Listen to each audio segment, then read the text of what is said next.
name is Drew, and I'm the Aspiring Master, and welcome to the Aspiring Master Presents. This is a show where we talk about the meanings, misunderstandings, and insights about the important words we use and misuse on a daily basis. Really understanding what we're truly meaning when we talk allows us to convey and explain ourselves better to others. This not only allows us clearer communication so we can get what we need quicker and with less stress, but also helps us understand ourselves in more depth than we thought possible. Today on our show, my wife Talia and I will be talking about and defining courage. Stick around. This will be a fun one. So, we're going to jump right into it. Might as well. Nothing better to do. What first caught my eye here is I looked up both courage and brave, or bravery. Okay. And they're the exact same definition. So, check this out. Okay, courage.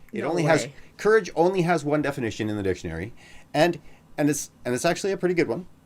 Mental or moral strength to venture, persevere, and withstand danger, fear, and difficulty. That's actually a pretty good definition. Yeah. And so if we go over to brave, having or showing mental or moral strength to face danger, fear, or difficulty. Having or showing courage, right? So brave and courage are the same freaking word. But they're not the same thing, though. No, I would say that bravery and courage can be different. I think that they can be the same. Well, researching before today, I was finding that a lot of not that courage and bravery were being interchangeable, but it tied in together, and along with vulnerability. Those three seem to all work together. Well, now vulnerability, I would tend to say that I wouldn't group it in as a courage thing. I think that courage has to happen to be vulnerable, absolutely, and especially with other people. You hung up there. Has to what? I said courage has to be present in order to be vulnerable. Does it though? Well, yeah. I mean, But you've read Brene Brown, and I've read Brene Brown, and it sounds like you haven't read Brene Brown. Okay, tell me it doesn't take courage to be vulnerable with other people. Let me find my notes here. That's not what I was saying. Oh, okay, that's what I was saying. No, but you didn't say it like that. Okay, well, I mean, you were saying that it requires courage to be vulnerable. Oh yeah. Vulnerability sounds like truth and feels like courage. So right. She does that they are two distinct different things. No, definitely. Vulnerability is, you have to be courageous a lot of the times to be vulnerable. Yeah. You don't have to. Yeah.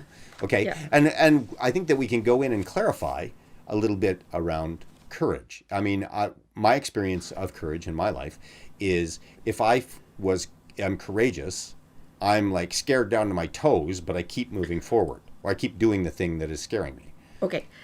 To clarify, because I flipped the page here, and Brene Brown also says there's no courage without vulnerability. Right. Of course. So yeah, you do have to have it, but they're not the same thing. Just like bravery and courage really aren't the same thing. They're, Well, I mean, let's take a look at a definition of vulnerability then. Okay. Let's go. Vulnerability. Vulnerability. Capable of being physically or emotionally wounded. I think that we've all got that, unless we're psychopaths or sociopaths. Are you sure, though? Because, assholes cry, too. Okay. Well, I guess they can cry, but whether they really feel it is a different thing. Okay, so... And the second definition of vulnerable is open to attack or damage. So if you're open to attack or damage, it would take a lot of courage to do that if you feel that somebody could threaten you. So right. It takes courage to be vulnerable. Absolutely. Yeah. Again, I'm referring back to Brene Brown. She defines it as uncertainty, risk, and emotional exposure. Yep. That's pretty much the same. Yeah. Yeah. So when we're talking about vulnerability, whether it's Brene Brown's definition, which is a little bit more clear, and for those people that don't know, Brene Brown is a vulnerability researcher, really. she researched. What was she researching? Vulnerability, but Shame. shame. Yes, Yeah. she was a shame. She's a shame researcher. There we go. So Brene Brown is a shame researcher, and vulnerability is huge, especially in researching shame. So she is like really an expert in this field. So, but if we're looking at her definition and the definition in the dictionary, open to attack or damage, capable of being physically or emotionally wounded, they're very similar. She just clarifies it a little bit better. I like her definition's words better than the ones in the dictionary. Well, I mean, she tries to, what I've found with her stuff, she tries to tie it into not only layman's terms, but so it will resound, I guess, emotionally. Yeah. You know, you can relate to it better than just a standard dictionary definition. Right. Well, and I think that, as the dictionary is saying, bravery and courage look to be the same things, but and the reason that I differentiate between bravery and courage is because I've seen people be brave without courage, which is really weird when I say that out loud. So when I say that, what I'm saying is what I call bravery can sometimes not require courage. You can do a thing and be brave without having to be vulnerable or be in fear. Okay? Courage requires that there's fear that you need to go through. And courage, I think that what they're trying to get at with courage here. Sorry, go ahead. No, I agree. I while researching, I was researching the 6 types of courage, and in that process came upon a post on, I think it was on LinkedIn, by this lady who's a motivational speaker, and she was talking about bravery as the ability to face fear and danger without flinching. So I think you're right that courage, you are a little bit more fearful than if you're brave. Well, I think that it can be. I think we can differentiate between bravery and courage. That's if we want to. Like, I mean, it just basically says that brave is another word for courage. The only reason I beg to differ with that is because I think that because they're 2 distinct words, and we can describe somebody as brave. Oh my goodness, he was brave going into that building, right? Right. That it didn't have to require courage. So let's take a look at firemen, right? Right. Who is their sole purpose. Like, I mean, the reason that they become firemen and do that is because they feel an incredible draw to be able to help people in this way, or however that looks. Now, that's not to say that there's not situations that firemen go into that they need courage, right? Because they can see it's going to go down. But sometimes they have no fear at all, and they go in, and that's bravery. I think that to me is bravery. Well, I think, again, firemen, they know what they're signing up for. They're signing up for a very dangerous job. Right. Where they have to go into burning buildings or buildings that may collapse and save people. Whereas, that is brave. You know, this makes me think of the French documentary about 9/11 and the guy with the firefighters as they're going up tower before they go up Tower 1, and you can see the fear, but they're still stoic. We have a job to do. Let's go do it. Right. Type thing. Knowing that they may die, and that is definitely bravery. Mm-hmm. Well, I think that bravery is courage mastered. Can be courage mastered. Really. Yeah. Well, and to go into a place like that knowing that there is a very strong chance you might die, and your only motivation is to help people. I mean, that takes courage, right. I would think. I mean, even if you are afraid, Well, but that's courage has to be there in order to be able to get through the fear, really. Yeah. And if we can break this down further, I would go even one step further and just go, okay, courage is the descriptive word of the amount of willpower that you have or hold to be able to move through fear. Okay? Now, and that's it's one of those, again, one of those inspirational things. I've thought about it in my head, but I haven't gotten these words correctly. But this just popped out in my mind right now. Right. Well, I mean, again, with firemen, they know what they're signing up for when they become a fireman. Mm-hmm. You're signing up for a dangerous job. Whereas, say a house catches on fire and a neighbor runs in to make sure everybody gets out. Right. Doesn't hesitate and just does it. Now that, to me, is definitely a good example of bravery because, they don't know what they're going to find inside. They're not necessarily trained to deal with, a house fire or helping people like that, but they just, go in and try to get the job done. So, well, that was my only distinct. Yeah. What? You just blanked out on that for a second, but I got the gist of what you were saying. Yeah. I think that I was saying, I think that bravery is courage mastered, right. I guess. And when I'm talking about courage, I'm talking about that willpower that you have to move through your fears, right? Well, and also another definition I found, this is off of Wikiversity, so who knows who wrote it. Wow. But it said that courage is a virtue when we choose to do good, especially when that is most difficult. Courage most demands... Okay, that doesn't make sense. Demands our respect when it incurs risk without selfish motivation. So, again, yeah, firefighters. Right. Because, they wouldn't be selfish when they're rescuing people. Well, I mean, I think that can be a product of courage. I don't think that they're really talking. I think they're talking about sort of the product of courage, or what they're doing is like real moralistically, courage is. That sounds more like that's a moral that they're talking about. It called it a virtue, so of course it's doing the whole morals and virtue thing. Yeah, virtuous, right? Yeah. But again, virtuous to whom? Good point. Exactly. Like, I mean, so when we get down to like bare bones for me, I think would be my definition is courage is the will to move through your fears, or move through fear if it's up. And I think that it when we're talking about personal morals or personal value around courage, I can say that courage is valuable no matter what happens. And here's another thing. It depends on what you use courage for, right? I think that some forms of courage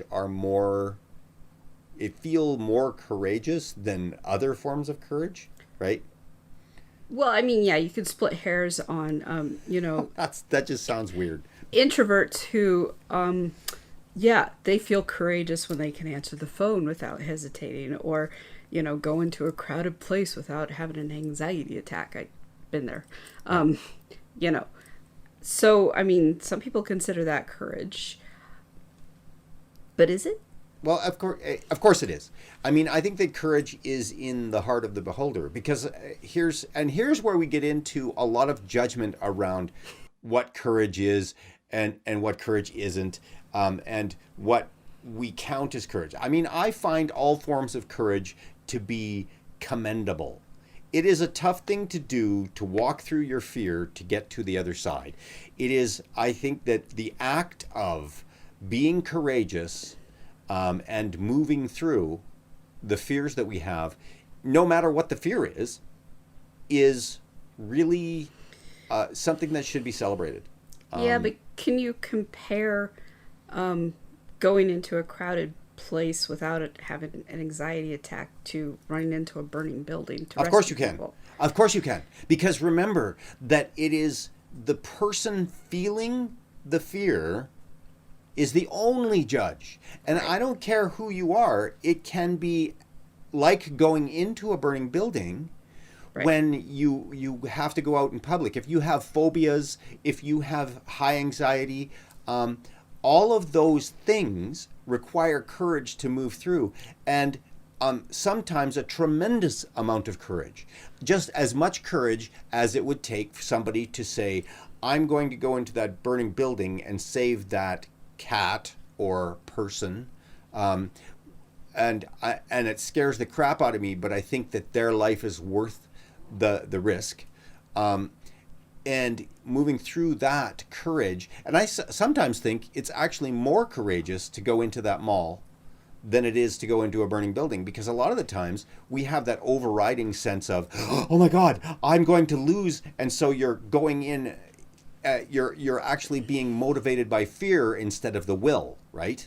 Right. Okay. Well, and also more people can probably relate to anxiety in a crowded public place versus running into a burning building. I mean, how many people on average run into a burning building to save people who aren't, that's not their job. So, but more people could relate to certain public situations causing them anxiety or trauma or whatever, Right. Well, I mean, it all depends on, and there's people out there that it doesn't take a lot of courage to go into a burning building. More bravery. We can go into that other definition of bravery that I'm talking about, because what happens is if you have an altruistic view of the world of me saving 2 or 3 people could help save the world and the environment, or you have a higher calling that you're leaning on, so it doesn't require courage to do those things. It's a moral stand. That is bravery. That's sort of a mastery of that situation without fear. Is it moral, though? Are we going to bring morality into that equation? No. I'm talking about somebody believing that it's moral in their life. Gotcha. So they don't have to have courage because they don't have the fears that go along with it. Right. What propels them is this is for the better good, or for, whatever that is, that moralistic sense that they have of themselves. They said this is for the better good, and so they don't feel the fear around the risk that they're taking because they have a moral ability to move past the fear. There's no courage needed there. They just can do that with their philosophy, right? Their mind doesn't bring up the fear. So, and in some ways, I can say that it's probably far more courageous for somebody that has a high anxiety to go into a mall, to go in and get things done, because of the amount of fear that they're feeling in comparison to somebody that goes into a burning building based on their morals, based on the fact that they're a firefighter and that their morals say this is what I must do, right? I think courage requires such a subjective I agree. Analogy, though. Because having anxiety myself, I tend to get more trauma going into the grocery store than I do going into the mall. Because the mall, I'm usually going for a specific purpose, which is usually the bookstore. And I feel safe. I'm with my own kind in the bookstore.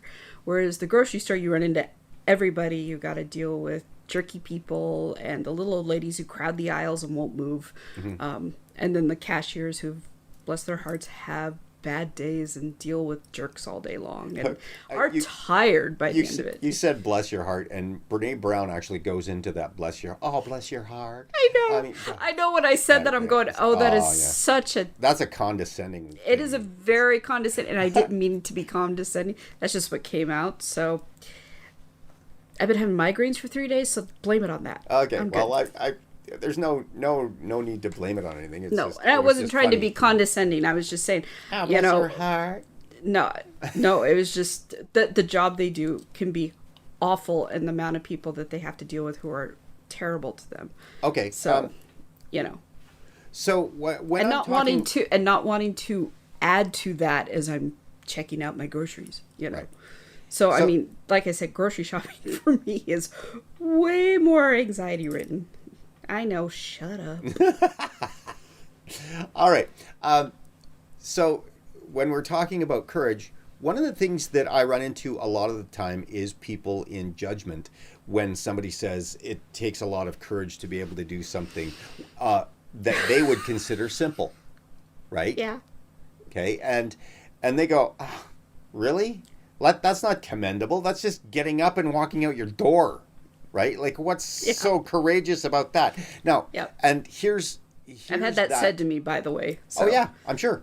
And here's the thing: is that this is what people feel are real, and it takes a tremendous amount of courage sometimes to just get up in the morning.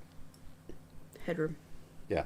Yeah. Well, I mean, that's the thing is I've run into a ton of time. Like, it sometimes takes a lot of courage to be able to admit that you've done something wrong, or takes a lot of courage to say, I mean, and I equate this back to if I needed to tell the truth about something that I know if I lied I wouldn't get into trouble, but that because I would like to be the person that is honest in my life, and especially with my partner, that... You actually use the term partner. Yeah, I did. Because that's what everybody's using, and they identify with it. Oh. But with my significant other, my wife. But when I choose to do that, it really does take a tremendous amount of courage to do, because I know that I am risking incurring wrath. And so when we're talking about that, and we're talking about courage, the will to move through your fears, we have to really take a look at what our fears are and what courage, how we can utilize courage, and if we are utilizing courage at all. Right? A lot of the times when we shirk things and we make those white lies and stuff like that to avoid conflict, that's not courage. That is just giving in to fear. Right? Well, I think this is kind of where vulnerability ties in, because vulnerability, the ability to be vulnerable, is surrounded by fear. You know, if I let my guard down, if I confess some deep dark secret, or you know, I have a bad thought come in my head, oh, if I tell you, are you gonna get mad, and you know, bad wife, you know, type thing. So the ability to be completely open with someone, regardless of what it is, what the situation is, but there's so much fear that surrounds that. I think that's why a lot of people just can't be vulnerable, is because there's so much fear that they're going to get hurt, or they're going to get ridiculed, or people aren't going to like them, they're not going to want to be around me, or the whole, you know, I'm going to be labeled a sissy, I need, you know, they're going to tell me to man up or whatever. Right. You know, so I think that that's kind of where the fear with courage comes from. It's actually being able to open yourself up and be vulnerable, knowing that it could possibly hurt. Well, I mean, let's go back to all we can do is go back to fear, right? Yes.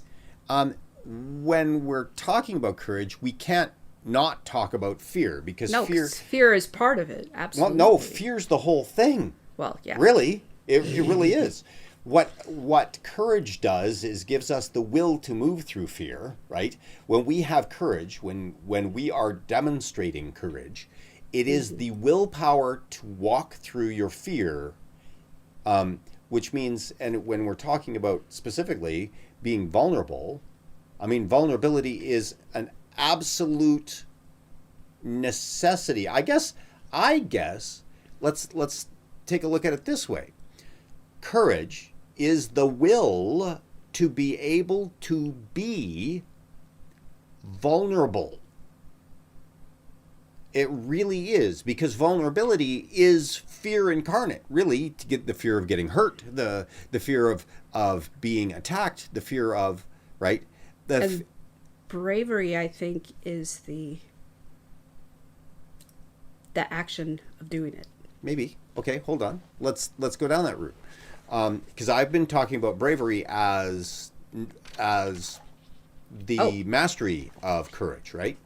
Back to the when I was looking up the 6 types of courage, somewhere in there, I don't know if it was the original authors who came up with it, or it was the other author that I was reading. Courage is endurance, bravery is the action. Right. Okay. So actually, I wouldn't say courage is the. I guess you could look at it as endurance. I would say courage is the will. Right, when we're talking about this, the will to move forward. Well, and the will to, once you start, keep going. Right, the will to keep going. Yes, it's the will that propels us forward. Yeah, yeah. Would bravery would turn be into endurance? Would bravery be then the action, not necessarily the master of courage, but the action of courage? Yeah, I would say that if you're okay, say you want to be vulnerable, but you're scared, Right. so you decide to take the chance to be vulnerable. I would say bravery is The action. my brain. I'm thinking in screenwriting terms. The inciting incident, the turning point. Right. You know, bravery, getting to that turning point, the most important, whatever that you're sharing, revealing, whatever. Okay. Bravery So how about is walking. the walking through that. the fear, right? Like that's the movement. Bravery is the movement. Yeah. Courage is the will to move. Yeah. The will to be brave, right? That's what propels it. That's what gets it started. It gives Right. it gives bravery its energy. Let's look at it that way. Yeah. Yeah. That's how I would Courage put it. is what gives bravery its own energy to move through. Okay, that sounds kind of cool. I like that. Right. So bravery is the action. Courage is the thought. Okay. Okay, now let's look at it this way. Hold on. Let's go into physics terms. Let's do Oh, this great. as courage is the buildup of potential energy, and bravery is the kinetic force that comes from it. Then what does that make vulnerability? Vulnerability is the thing that you need the courage and the bravery to walk through. Right? In physics terms? Well, in physics terms, then it would be the environment that you're utilizing the energy for, right? Sorry, I just had to do that. Since you were in physics terms, it's like complete the thought, please. It would be the object that the energy is moving. Okay. Gotcha. And or the thing that you're moving through. Really, it's like I The guess environment, like you said. it's Yeah. it's the environment. So Yeah. so let's say that a vulnerability, which is fear, really, okay. Yes. Vulnerability and fear are hand in hand. I think they're even the same, really, because I don't think. No, because vulnerability is just opening yourself up. Okay, You have the fear of being vulnerable. right. There's fear around being vulnerable, but fear is not vulnerability. Vulnerability is not fear. Okay. They are not interchangeable, I don't think. Okay, let's take a look at it this way. So if we're looking at vulnerability as a state of being, okay, being vulnerable, which means that you remove your armor, you basically strip down naked in front of a big lion, right? that's Oh boy. that's vulnerability, right? Like you're being vulnerable there, right? You're going into a situation that you know you can be hurt. Right. So vulnerability. Oh, wait a minute here. Hold on. This just occurred to me. Vulnerability really is not that. Vulnerability it's coupled with fear. Hold on. It's coming. It's there.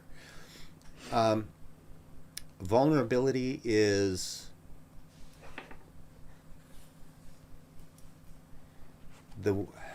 Jeez. This is a tough one because Yeah.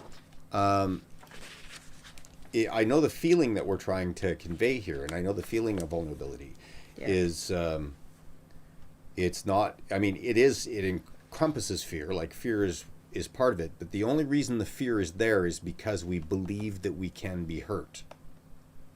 Right? We're not vulnerable if we don't believe we can't be hurt. Well, if we and believe like, we can't be hurt, right? and we like can't be vulnerable. Brene Brown says that you can't get away from vulnerability. No. But one way people avoid it is because they don't want to feel pain. They cause pain. They project their fear onto other people. Well, we're not going to go into vulnerability specifically here, No. because we're talking about courage, but it's really entwined in this, and maybe our next show is going to be really on vulnerability, and we can just sort of kind of go off on the tangent.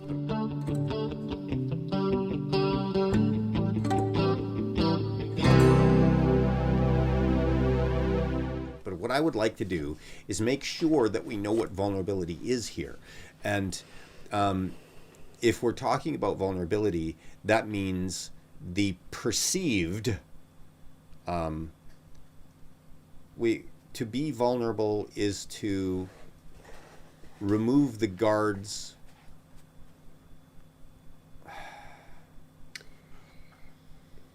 It is the ability to show up and be seen. It's the ability to be brave when you cannot control the outcome.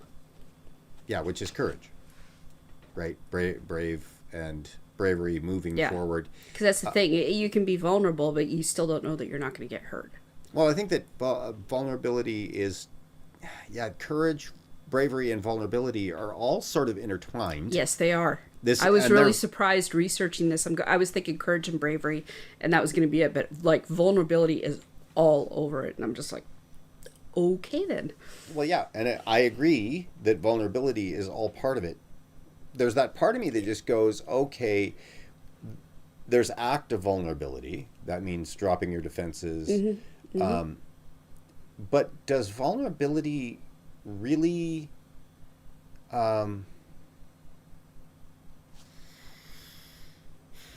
going back to the dictionary here, capable of being physically or emotionally wounded, open to attack or damage. Okay. Now, we're vulnerable all the time. I think that what we're talking about is emotional vulnerability as opposed to physical vulnerability. Yeah, because, I mean, you're physically vulnerable when you get in your car and go somewhere. Well, you're physically vulnerable all the time. Yeah, in your house. There could be an earthquake, cat can fall on your head or whatever. We're physically vulnerable. It's when we perceive that there is a danger. And a lot of the times we can go back to original definitions here of fear, of false evidence appearing real, that we make these things up. Exactly.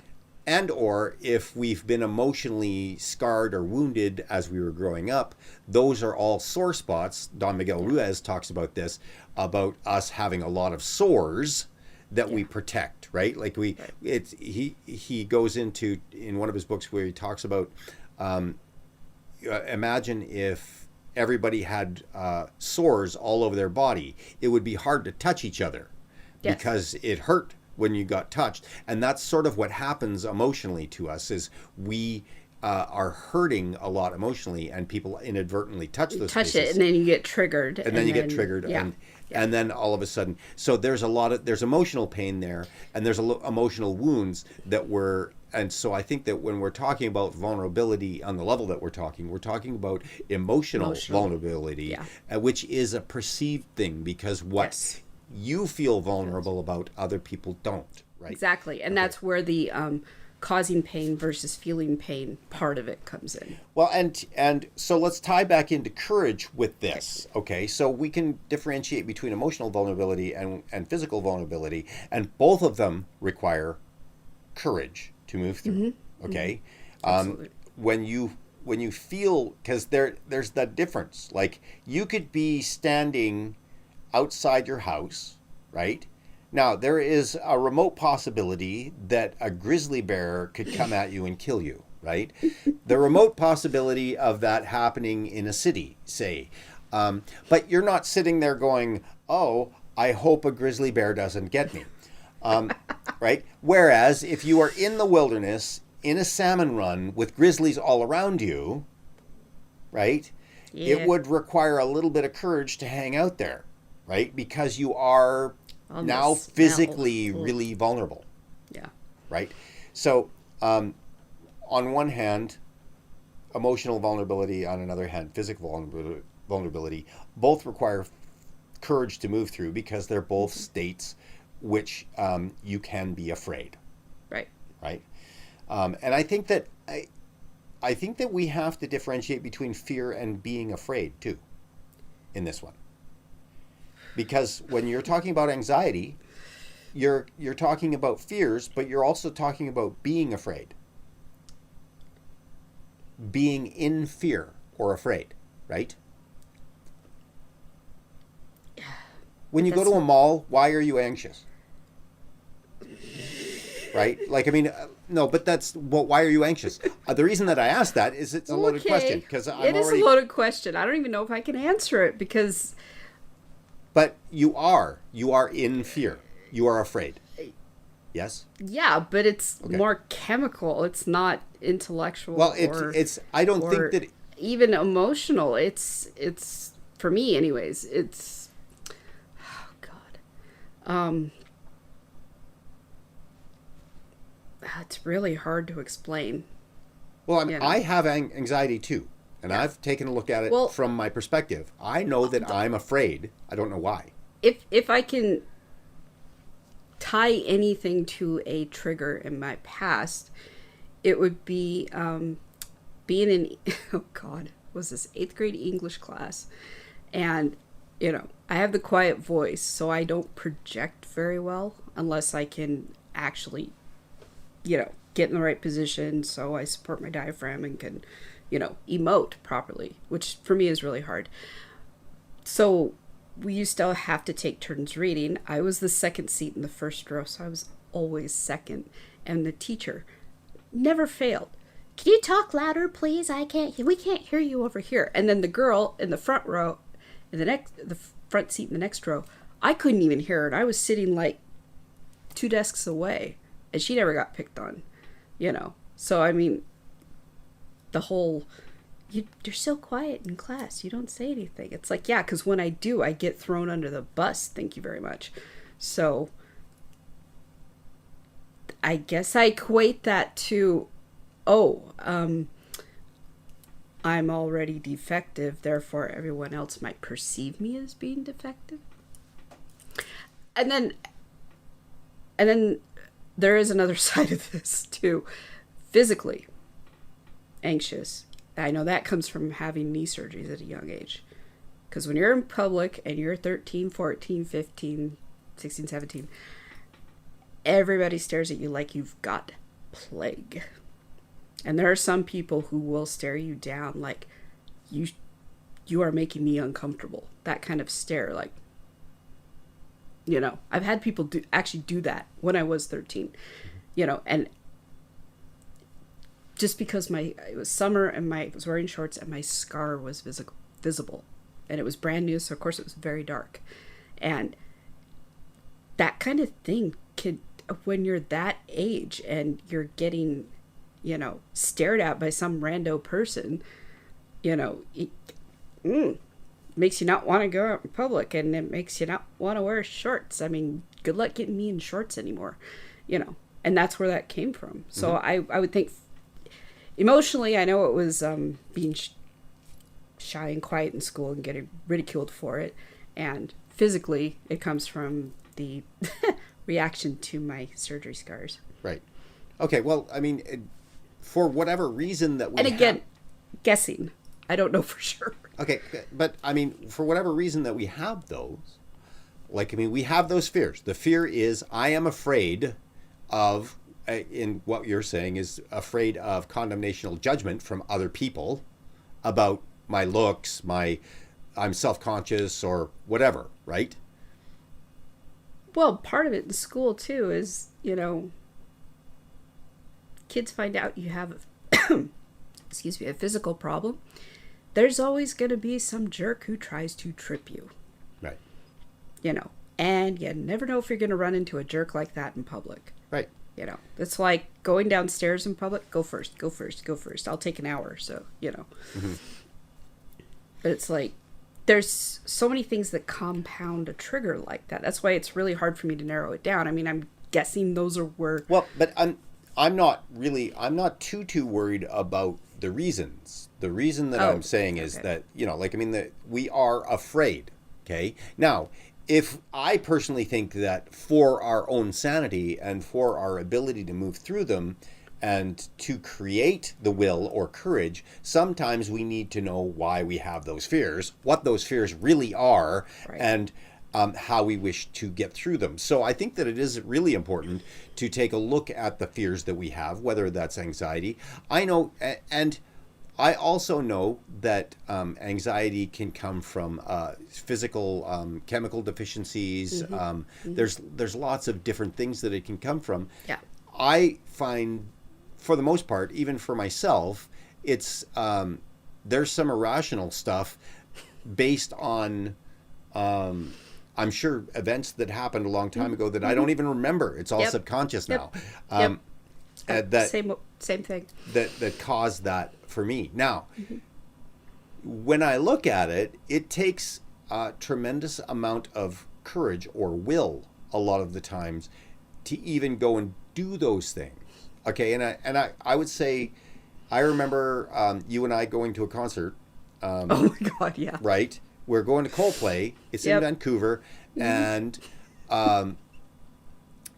we get there, and I'm just going, well, we don't really have to go in. We can just go someplace else, right?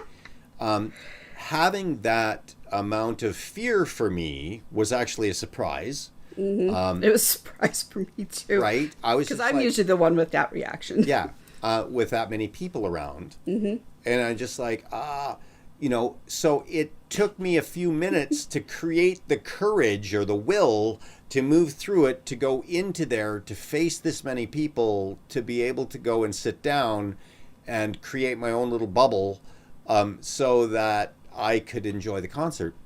Yeah. So I understand that I don't really know where that fear comes from, but it's a vulnerability.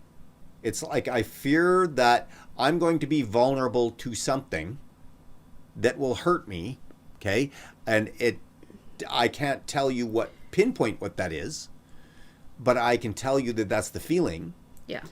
And I can also tell you that I had to create the will, the courage, to be able to be brave and move through that, right?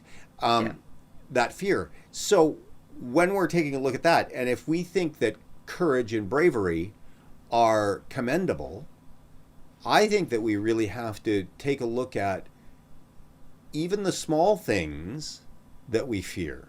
Yes. Even the small things, like it takes a tremendous, I don't care who you are, it takes a lot of bravery to walk into a situation and say, I know that I am going to get belittled or in trouble or whatever if I let these people know this or the truth about this. I remember as a kid breaking something of my mother's and lying about it, because I learned really early that if you didn't want to get in real bad trouble, you lied about it. And this way later, when the emotional impact of all the things that you did is like at rest, if they find out, they'll be ticked off, but not half as ticked off as they would have been at that point. So I learned how to lie and avoid those truths as a kid, because I got in trouble, I got hit, I got, there's a number of things that happened back then that created a scenario later on in life that made me want to avoid those feelings, or those hurt feelings, right?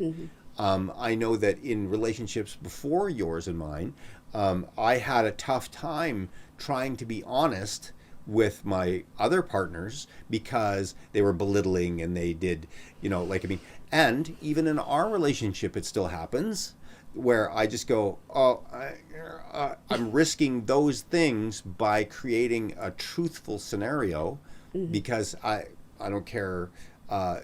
Sometimes you're not in a great mood, and sometimes you just fall back into that thing that your parents taught you to do, and do those things, right? So it's not a bad thing or a good thing. It's just what happens. But Right. There's a tremendous amount of courage to be able to walk through those things.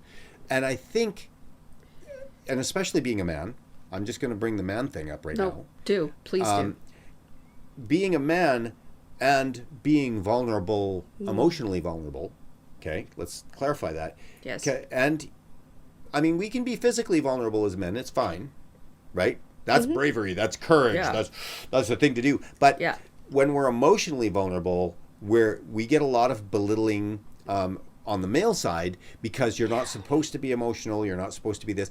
And because of that belittling factor, because of that other males calling you down and, oh, sissy, or whatever they call us, we tend to not acknowledge the amount of bravery that it takes to move through your emotional stuff, right? To be able to be vulnerable and have these things.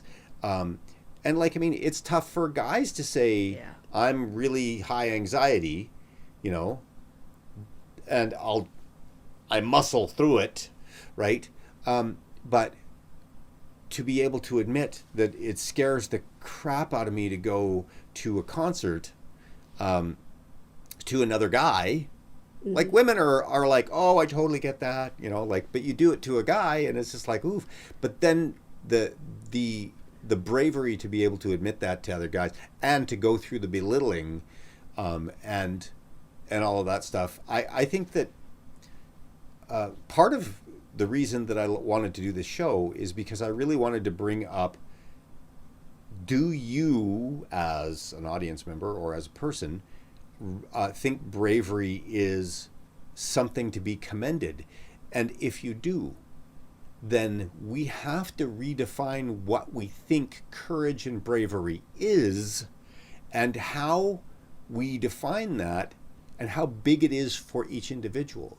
Sometimes it's very, very, very big. It's like running into a burning building to walk into a place that holds a lot of fear of hurt for you, whether that's a store or whether that's your parents' house, right? Well, and I think a lot of seeing stuff come up with the Me Too movement, and how women were commended for being vulnerable and speaking their truth around their histories and whatever had happened to them. When some of the men did it, it was the women. The same women who were commending other women were, I can't even think of the word, ridiculing the men for being vulnerable. Oh, you're a guy, you can't be raped or you can't be sexually assaulted. And it's like, yeah, they can. They're human, and all this stuff. And it's just like, okay, Me Too was about having a conversation. At least that's what I took it as being. Of course, men should be a part of that. And the argument was, well, most of the perpetrators are men. Yeah, okay, but there are women perpetrators. You just don't hear about them quite as often. And the fact that, one, it's underreported, and two, men rarely report. I would say that the statistics are pretty much even for men and women, because good luck getting a guy to talk about it, And having had people in my life, men who have been assaulted and have, talked with me about it. And it's like, the big thing is, I don't have a place to talk about this with anybody outside of therapy. And to me, that is really sad. It's like women are commended for being vulnerable. Men are vilified for it. And oftentimes vilified by the same women or same people who are cheering on the other group for being vulnerable. And, if there's anything the society needs to undo, it is that. Because men have feelings too. Men deserve to show their vulnerability and walk through their fear just the same way that women do. And it it makes me angry to think about. I mean, and I know I'm biased. Most of my friends are men, and most of them are big burly guy sweethearts, at least to me. And maybe to other people they present as real tough men, and try not to insult anybody here, But at the same time, if they were hurting, I would want them to, hey, I'm having a problem, even if they can't tell me. That would be them wanting to be vulnerable, or to just, hey, sorry, I can't talk, I can't do anything because I'm having a problem, emotionally. why wouldn't I welcome that? Mm-hmm. And I don't understand people who don't do the same for other men, because it's just exasperating. Here's what I'm talking about around courage and our ideas of what courage is. And I just think that, and what's commendable courage and what is sustainable courage, right? Yeah. I mean, I don't know if there is any form of courage, like that fear that you have to go through and bravery. I don't know if there's any form that is not commendable, because it takes so much energy to move through this stuff. Mm-hmm.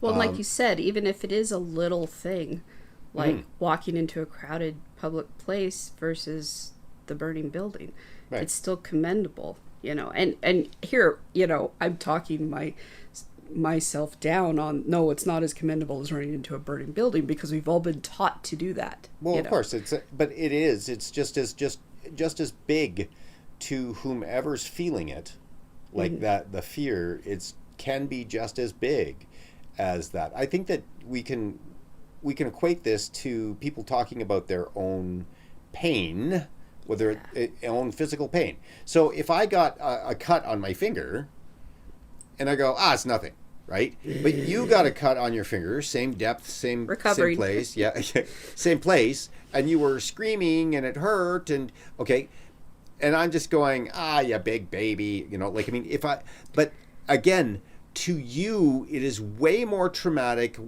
feels way more painful. Now, it could be, too, that you have more nerves in your finger. It could be, too, that it's in your mind it hurts more. Who knows? It's real. It was like when I did injure my thumb, trying to rebandage it, because it's, I cut it with a chef's knife, of course. And it's bleeding, and I'm redoing the Band-Aid, and I got dizzy. And normally, I've had knee surgeries and all kinds of stuff. I'm not really squeamish about that stuff. And I got dizzy. I thought I was going to pass out. And to me, that was odd. So the fact that, I had that kind of reaction out of nowhere. Well, it goes along the same line, that just because you don't react to a cut the same way I doesn't make them right. Well, and again, it's emotional pain, right? Like, when we've talked about this before. Physical. Yeah, well, but we've talked about this before, right? Where a lady lost a cat and another one lost a child, and the person that lost the child says, "You can't possibly understand. Losing a cat is not the same as losing a child." Yeah. And the truth is you cannot quantify the pain. Because the pain could be just as big on one hand as, and again, so the fear, I'm talking about the same thing here, the fear and the pain and heartache that you're afraid of could be just as huge as somebody else's fear, and it could be so what seems to be so small. And here's where we as people have a problem. We don't, for some reason, we don't believe that if we don't have a problem with it, that everybody shouldn't have a problem with it, right? that we think that it's such a cop out. Oh my God. Well, but again, it's because we don't have the experience that you have, right? I don't have. You've had 9 knee surgeries 8 and 8 knee surgeries. Okay, so you've had 8 knee surgeries, and I don't have that experience. I've never had a knee surgery ever in my life, but they get better as they go on. I'm sure that they don't, but but I think that you just get more used to it. That's all. I don't think that they get better. Well, by the time I had my 8th... I can hardly wait to have another knee surgery. By the time I had my 8th one, I'd been through it so many times that you know what to do, what not to do, how to move, how not to move, which pain meds will work better. So it does get easier. On some levels, you've lost the the need to have courage in some areas because you've already been down, you've mastered those roots, right? Yeah. So you don't have to have the courage. No. You don't have to have that will. You already have it, right? I'd rather have knee surgery any day than breaking my wrist. Oh Okay, my hold on. gosh. Just wait a minute. I just caught something. You don't have to have the will. You already have it. So courage is mustering the will. Yes. Physically, like not physically, but Mentally. being able to. I've got this. Courage is not necessarily the will, because we've been talking about the will. Yes. It is the ability. No, not the ability. The motivation to gather the will. Yes. I know that it's sort of like I'm saying the will to gather the will, right? No. I think you're right. Motivation. Yes. The motivation to gather the will, because Yeah. if you don't need to be courageous, you already have this reservoir of will there. You're already brave. You've already developed the muscle. Yeah. Right? Courage is the developing the muscle. It would be sort of like going, I have a goal in mind, and that's to move through this fear. In order to do that, I need to build this muscle, but this muscle is really weak, and I don't. So you have to have the gravitas to be able to build the will. Okay, right. So courage is not necessarily the will, because you create more will. It's the ability to create the will. Let's try that. Okay, courage is the oh geez, this is really hard because I know the feeling that I'm trying to talk about. Yeah. Courage is the, you know what? It may be the desire, the motivation, Tendency. the motivation to use the will, to find the will.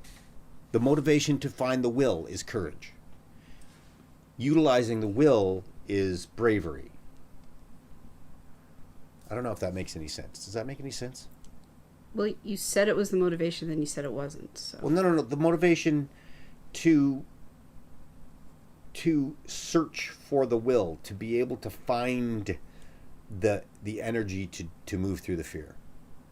Courage is finding the energy to move through the fear.